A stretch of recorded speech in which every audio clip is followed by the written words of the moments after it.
तो देखिए, बीजेपी की तरफ से ये डिमांड की गई है कि पाकिस्तान को अब फौरन सौंपना चाहिए दाऊद इब्राहिम को हिंदुस्तान को। वहीं टीवी9 भारतवर्ष पर दाऊद का पासपोर्ट इस वक्त आप देख रहे हैं, कराची से ये पासपोर्ट जारी हुआ है दाऊद इब्राहिम का। आखिर कितने सबूत चाहिए टेररिस्तान को, यह है बड़ा सवाल।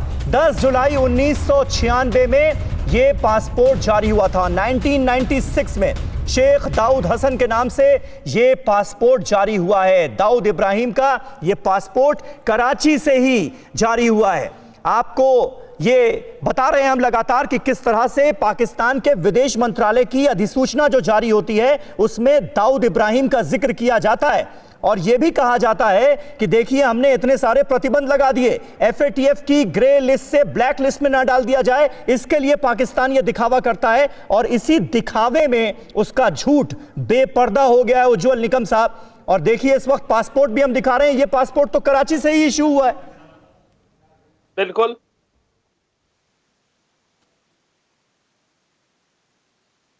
निकम साहब, आप मुझे जी जी। हाँ जी, देखिए, दाऊद इब्राहिम के बारे में जब 93 के पहले जो दुबई में जो साजिश हुई थी उसमें दाऊद इब्राहिम, टाइगर मेमन और आईएसआई के 3 ऐसे लोग शख्स थे जिनको हमारे अभियुक्तों ने नहीं पहचान पाया।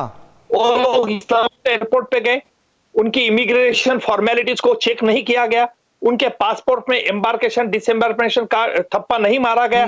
और 7 लोग जो गए थे वो वहां ट्रेनिंग ली, क्योंकि आरडीएक्स पहली बार, देखिए दाऊद का क्या रोल था इसमें कि दाऊद के मदद से पाकिस्तान ने आरडीएक्स बंबई में दिघी शेखाड़ी में और सी शोर ट्रैक में भेज दिया और दाऊद इब्राहिम ने उसका अपने गैंग का मार्फत वो लैंड कर दिया। और उसके बाद दाऊद इब्राहिम, देखिए दाऊद इब्राहिम का पासपोर्ट की अगर डेट देखेंगे, साल देखेंगे तो 91 है, यानी वो 93 से पहले ही दुबई में इंडिया से बंबई से भाग गया था। सो 91 में से उसकी आईएसआई की तार उससे जुड़ी थी and he was having the valid Pakistani passport. मेरे पाकिस्तानी भाई साहब, जरा आप सुनिए कि जब आप आइडेंटिटी कार्ड देते हो ना, नेशनल आइडेंटिटी नंबर, तो उसका मतलब यही रहता है कि वो बोनाफाइड रेसिडेंट है, बोनाफाइड स्टेइंग है, इसके बगैर देते नहीं है पाकिस्तान।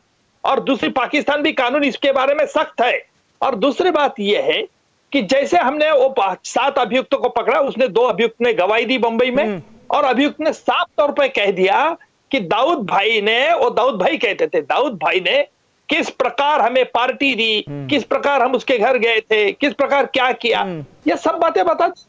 और परवेज मुशर्रफ जी ने तो नकार दिया कि कौन दाऊद इब्राहिम, जानते नहीं। क्यों? उनको पता नहीं था कि कब से आइडेंटिटी साल, और वो देखिए बिल्कुल बिल्कुल आप सही कह रहे हैं, पता सब था लेकिन झूठ पर झूठ बोलता आया पाकिस्तान। लेकिन अब एफएटीएफ की ग्रे लिस्ट से कहीं ब्लैक लिस्ट में ना डाल दिया जाए, इसलिए इस झूठ पर से पर्दा उठाया और फिर वापस अपने पुराने मोड में आ गया, झूठ वाले मोड में। प्रोफेसर राजन कुमार हमारे साथ मौजूद हैं इस वक्त। राजन कुमार जी, अब जो ये सवाल बीजेपी की तरफ से उठाया गया है और ये डिमांड तो हिंदुस्तान लगातार कर रहा है और हिंदुस्तानियों की दिली मंशा है ये कि जल्द से जल्द दाऊद इब्राहिम को हिंदुस्तान में लाया जाए। क्या ये जो सबूत हैं और पाकिस्तान के विदेश मंत्रालय का ये जो नोटिफिकेशन है, क्या पाकिस्तान पर किसी तरह से इसके लिए अब दबाव बनाया जा सकता है? देखिए, जो हम दबाव बना सकते हैं, हम कहते रहे कि वो दाऊद इब्राहिम को हमें वापस करें, लेकिन आप जानते हैं कि पाकिस्तान का इतिहास है कि पाकिस्तान वो नहीं करेगा। हम अपने जो आपने देखा कि जादव से जो हमारी कंसुलेट मीटिंग भी हम खोज रहे थे, उसमें भी कितनी मुश्किलें हो रही थी, लेकिन सबसे अच्छा तरीका अगर पाकिस्तान पे दबाव बनाने का है तो वह है एफएटीएफ और यूनाइटेड नेशन सिक्योरिटी काउंसिल के माध्यम से। यूएनएससी ने जो लिस्ट पास किया था उसके हिसाब से 88 टेररिस्ट को एफएटीएफ ने फिर उसके सर्कुलर इशू किया कि इन पे एक्शन लिया जाए, और जब तक एक्शन नहीं लिया जाएगा तो पाकिस्तान को फंडिंग नहीं होगा।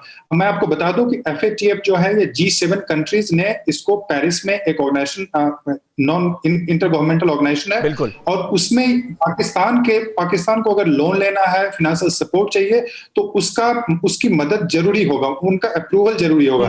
लेकिन अभी जो पाकिस्तान की इकोनॉमिक कंडीशन है वो बहुत ही खराब है। उनके पास 11 बिलियन का रिजर्व है और 9 बिलियन उनको नेक्स्ट ईयर तक पे करना है। तो उस हिसाब से वो जरूर दबाव में आएंगे अगर एफएटीएफ या उस ढंग के दूसरे ऑर्गेनाइजेशन।